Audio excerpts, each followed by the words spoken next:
dalee nag jàmm ci jotaayu xibaar yi li ci gën a fës te ñu dama ko jukki dina bokk ci coalition Yewwi Askan Wi bi doon fësal seen ak bilan ci élection yi nga xam ne moom la ñu jugee ci février atum 2022 mu nekk aw ndaje woo xamante ni ñoom ñooñee nag jamono yi fas yéene ñoo jox bopp ki nga xam ne moom moo di Khalifa Ababacar Sall leader yu coalition Yewwi Askan Wi ñoom itam di xam ne rek ne daañu taxawal ab association des maires du Sénégal bu wuuteeg wi nga xam ne moom moo fi nekk union des magistrats du Sénégal ci ndaje wi nga xam ne nag ñu ngi ko doon amal ni ki tey la ñu xamle mu di kenn du utiliser benn magistrat ngir rek mu mën a am aw taxawaay weneen woo xamante ni moomee la waroon doxalee ci kanamu askan wi mu nekk ay kàddu ki nga xam ne moom moo di Ousmane Chimère Diouf daal di koy yëkkati daañu leen ko digtal ci jotaayu xibaar yi daañu wax itam ci ñaareelu fan bu opération bu sécurisation wi nga xam ne nag armée bi mi ngi koy def ca bët Saalum bu réew bu Sénégal jàppale ne nag aw base bu MFDC nag daal nay wadd fa nga xam ne moo nekk ca Tampidou la base boobee nag mu nga nekk ca bët gànnaar wala bokk ca wekk diggante réew bu Sénégal ak itam Gambie daañ ci dikk ci boobu le xibaar ak suñu ndaw ya nga xam ne ñoom ñoo nekk ca diwaan bu Sikicoor ak li ko wër benn émigré woo xamante ni d'origine bissau-guinéen la moom moomee nag moo doon bëgg a boom ñaari ci ay cousin wam foofee nga xam ne nag moom moo di ca Goudomp ñoom ñooñee nag am nañ ay gaañu ba tax itam ñu daal di leen yóbbu ca l'hôpital jamono yi nag ñi nga xam ne ñoom ñoo di way takk der ya ñu ngi def seen liggéey ci wàll wi moom El Hadji Ndate Diop suñu naataango wi nga xam ne nag moom moo nekkoon fii ci ñun ci groupe Futur Média xam ngeen ne jamono yi nag ma ngay dallu ca sëkk yu pir fii itam fa nga xam ne moom la doon liggéeyee suñu ay ndaw dellu nañu fa ngir xool rek mbir ya nan la tëree waaye koo ci gis ca ñoom itam ma ngay sëngeem ni ki tey yemoo ko fukki fan ak ñeent ci weeru mars wi li nga xam ne moom la ñu nekk ñu fàttaliku itam ki nga xam ne moom moo di Thione Ballago Seck benn at ginnaaw bi mu dëddoo mu mel ni nag ñenn ci ñoo xamante ni nag ñoom la doon àndal ku ci mel ni Papis Ndiaye bu studio Bleu ñoom ñooñu nag daal nañ koy delloo njukkal ci yenn ci ay way yoo xamante ni jot na ko fee bàyyi moom njiit bu Ramadaan ba woon mbokk yi tënk yaa ngoog léegi ma dikk ñu faram fàcce.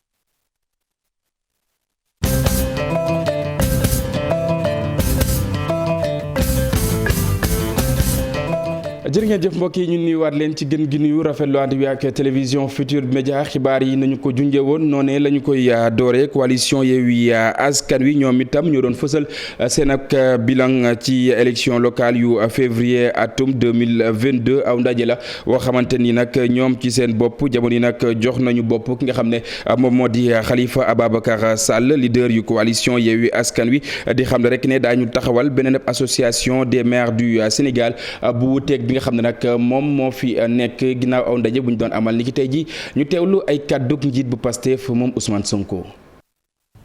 diisoo nañu ñun suñu biir ba jël suñu décision ni ñun dañuy taxawal suñu propre association des élus locaux xam ngeen am na lu fi nekk tudd AMS ñu ne moo dajale woon les élus locaux ñun duñ ci bokk association Macky Sall la. dañuy artu bi ñuy artu moo di élection législative yi Khalifa Sall mi mooy président conférence des présidents day bokk élection législative yi ku ko déggul jottali ko ne ko Khalifa Sall day bokk xëy na ba muy président taxawu Sénégal mën nañoo def lu leen neex tey nag Yewwi Askan Wi moo portel Khalifa Sall candidature am ci législative bi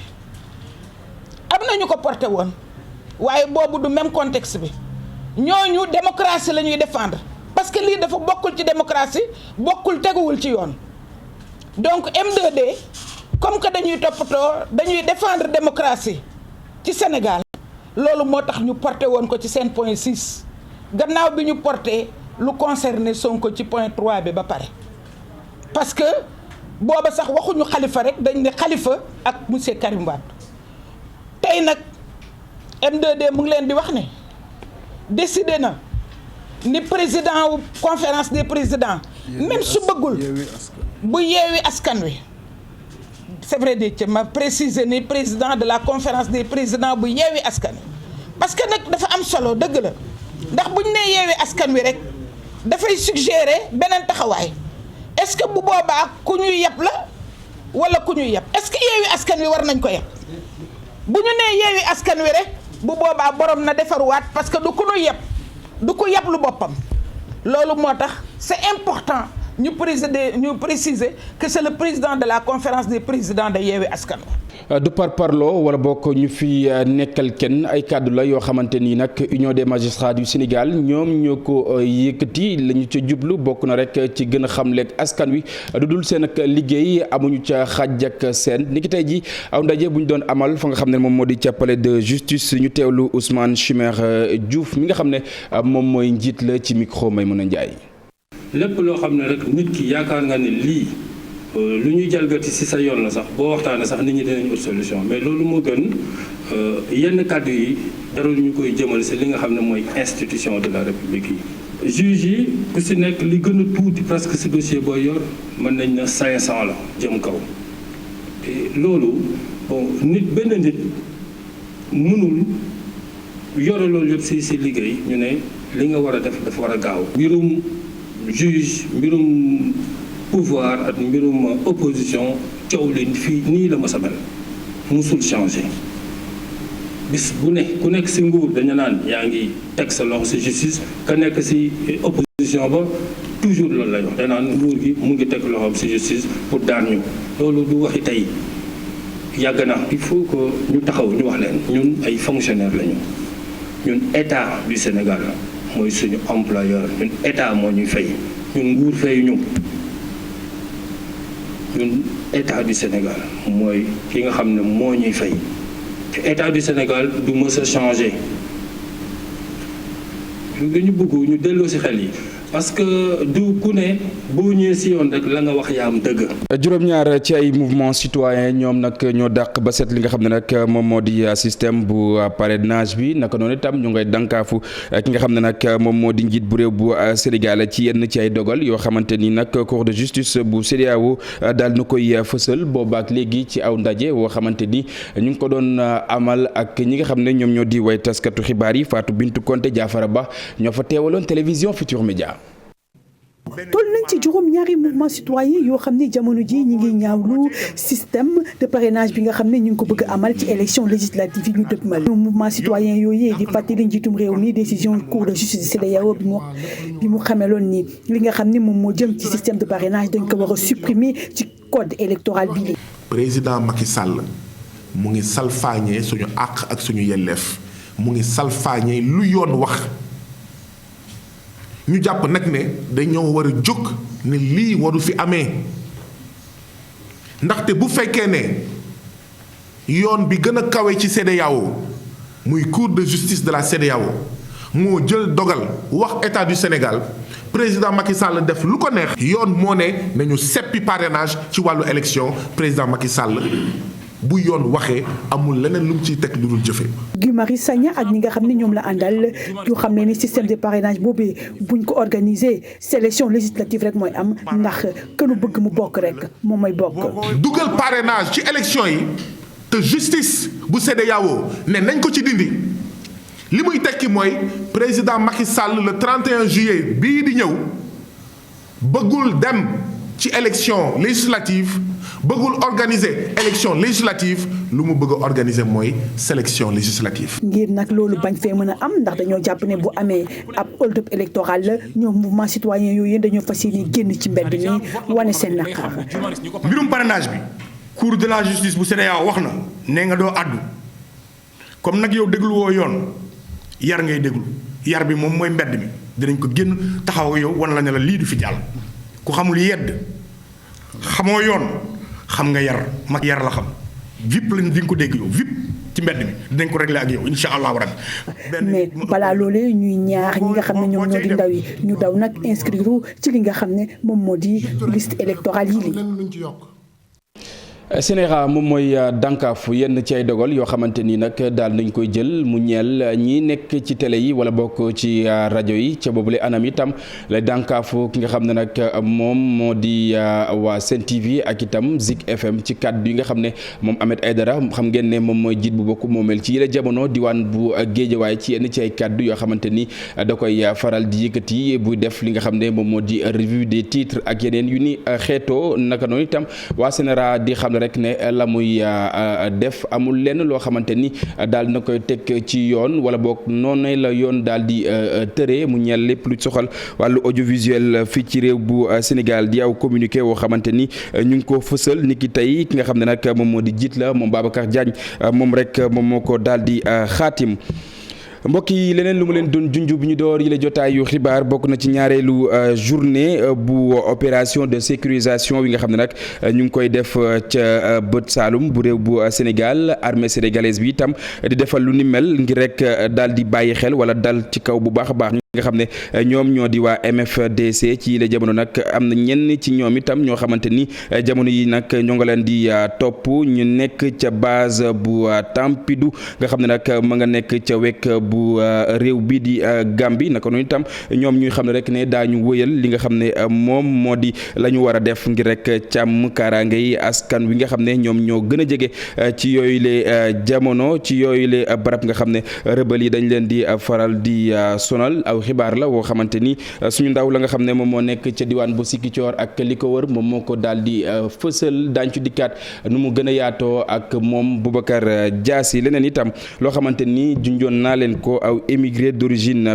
bissau-guinéen moom moomee nag moo doon jéem a assassiné ñaar ci ay cousin am foofee nga xam ne moom moo di ca Goudomp moom moomee jàpp leen ne ñamu joon jéem a def mbir mu ni mel nag am nañ ay gaañu yu mitti ci la jamono itam daal nañ leen di yóbbu fa nga xam ne moom moo di ca l'hôpital naka noonu itam ñi nga xam ne ñoom ñoo war a def seen wàll ci wàllu woowee itam ñu ngi ci waar wi bu baax a baax Bakary Konté Xaali Jàmme ci reportage ñu seetaan. immigré bu ñuy woowee Jacques Jean Mendy moom nag moo tenté faat ñaari nit ci auberge royale le fromager bu Goudomp moom nag bu mu jëlee pistolam daal di raté ciblem ci la génnee paakam mu daal di gaañ gérant bi wante tamit ak beneen agent boo xamante ne ñu ngi foofu di liggéey ci auberge bi ñoom ñaar yëpp nekk ay cousin am bu mu leen gaañee nag dañ leen évacuer ci district sanitaire bu Goudomp moom sax jot na taal hôtel bi matériel bu fa nekk lépp yàqu bu mu defee loolu nag ci la daw nag daal di dugg ci géej bi nekk fa ay waxtu yu bëri force de l'ordre gendarmerie ak police ak militaires yi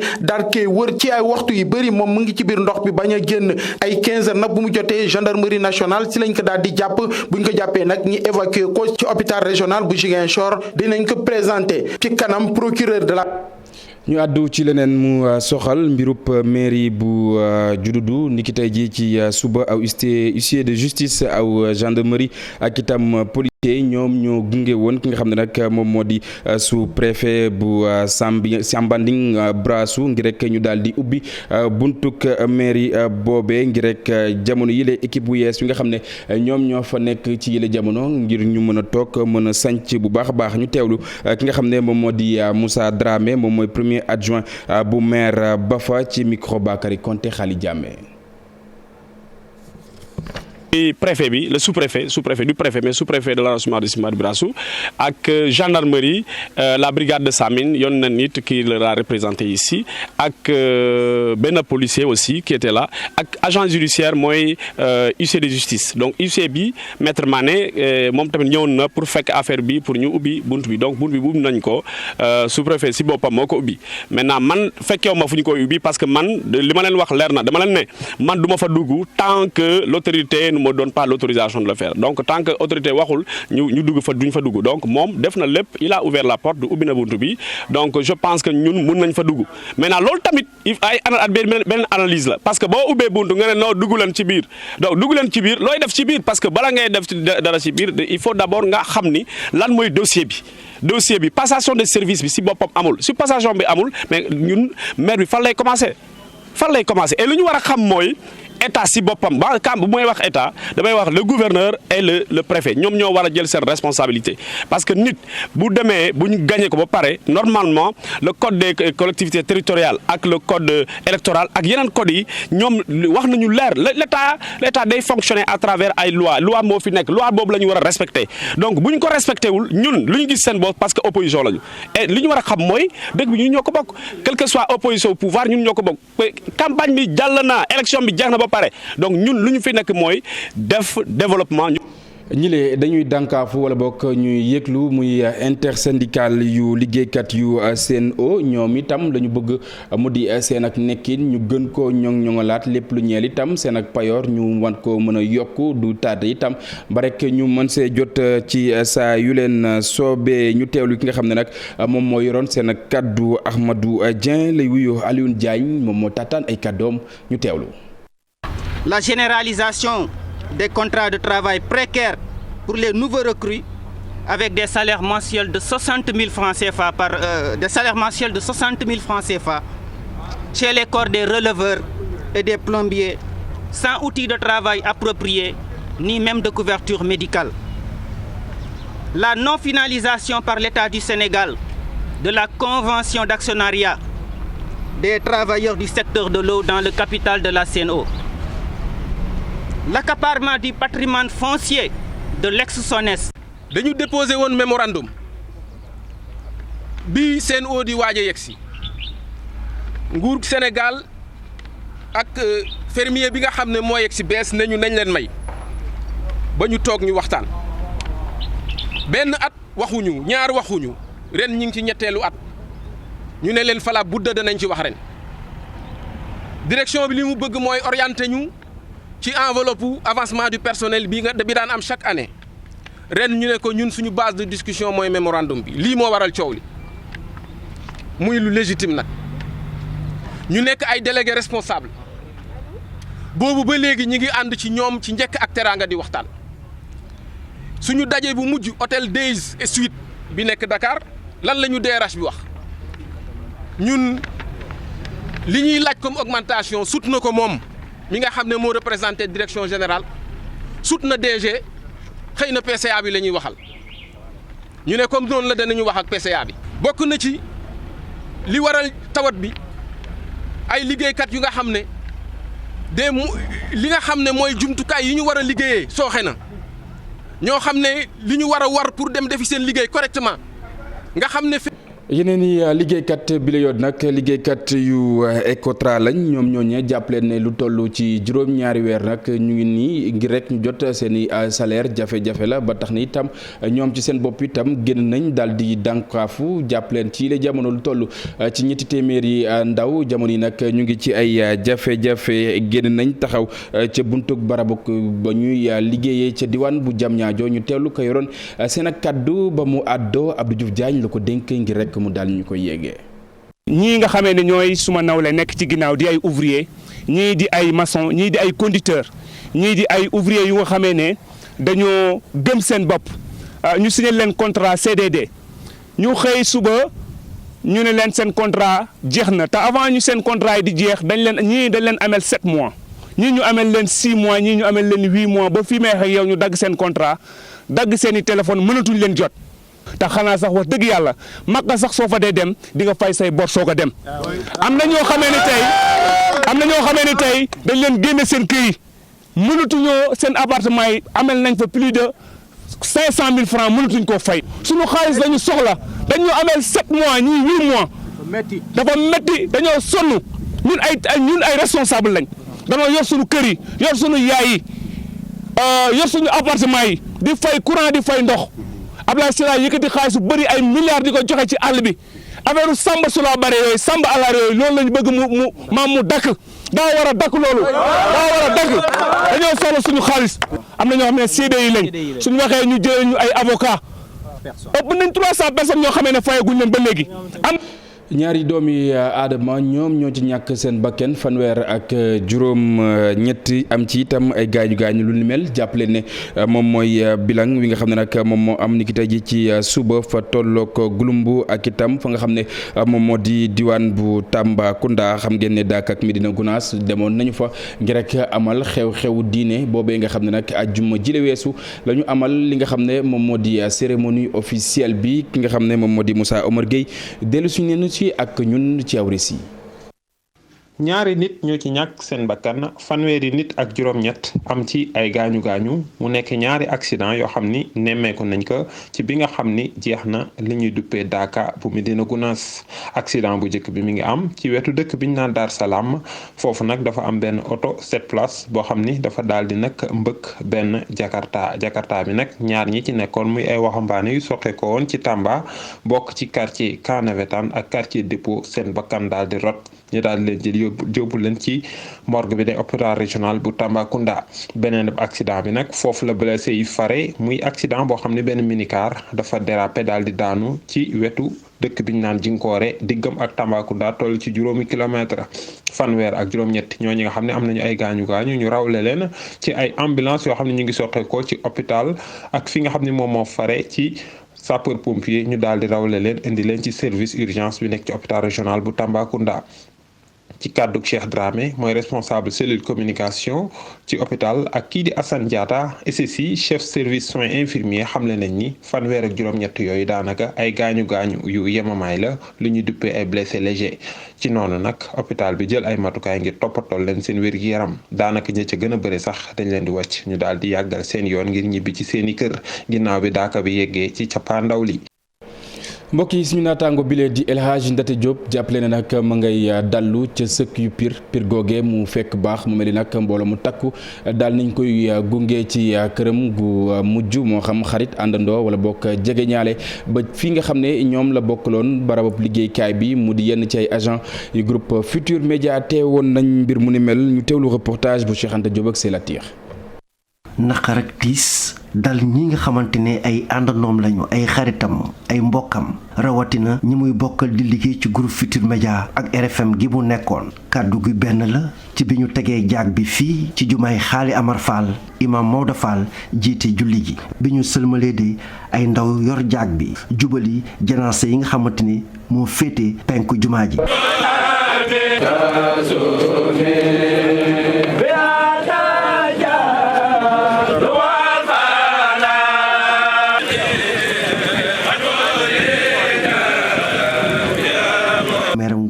bokk ci kuréel gi ëmb maire yi nekk ci Sénégal nee na waa Sénégal ñàkk nañu kuñul amati mukk mosul soppeeku jeune reporter bi ma ko xamee woon ba tey jii ni mu am ay responsabilité ci rédaction centrale lu Futur Média taxul mu yokk ci moom dara ci rëy rëylu muy nit ku jub nit ku disponible waaye nit ku bëri jàmm. Imam Maodo Fall nekkit directeur daaray Xaali Amar Fall bu Pire. wenn melokaan rek la am melokaan bi nga xam ni moom la ganee àdduna Pire yaroo ko fi jànge ko fi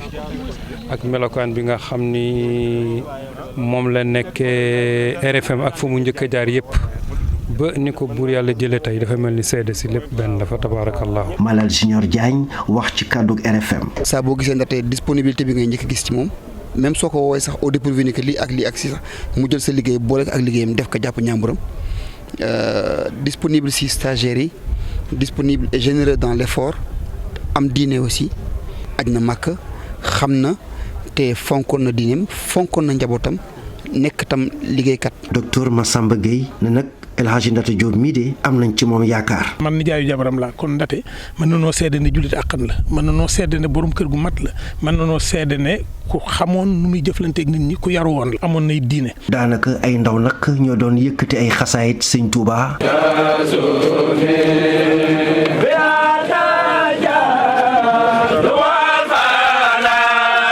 ba ñu denc ko ci këram gu mujj gi di janaasa yi nekk ci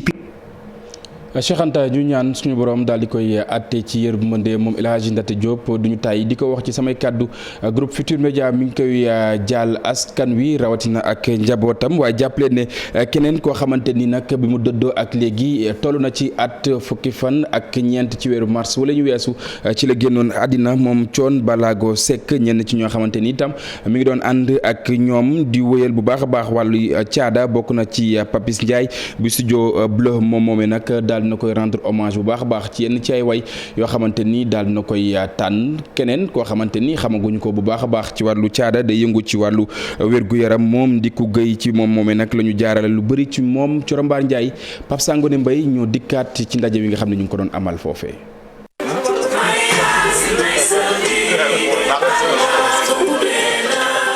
lii baatu ab fajkat la jàpp infirmière baatu Ndickou Gueye lañu tànn ngir mu daal di delloo njukkal Thione Seck mi nga xam ne bi mu dëddoo àdduna ak léegi am na at mu mel ni nag du woon mission bu yomb pour ki nga xamante ne mi ngi liggéey ca service bu néonatologie bu hôpital Aristide Le Dantec donte mujj na koo def ci ni mu waree. Proposé pour me dire hommage au Thione Seck. Au début, c'était ben cover pour Laye Mboup, Lamine Gueye. Après, le Papis ne pourquoi pas nous rendre hommage à Thione Seck. Au début, c'était vraiment difficile parce que reprendre son Thione Seck, c'est pas facile du tout. Ab medley la boo xamante ni juróomi morceau yu Thione Seck masa wéy lañu ci boole. mu mel moo tax sama choix si Ndickou. séance d'écoute morceau bii ñu dippee hommage à Ballago ñu ngi ko amal ci teewaayu njabootu Ndickou Gueye ñi nga xamante ni moom moo ko wéy naka noonu ay nit yu bokk ci Ramdan ci studio Bleu émotion nag amoon na fa foofu sax mu mel ni jëmmu Thione Ballago Seck jógu fa ba tey jile.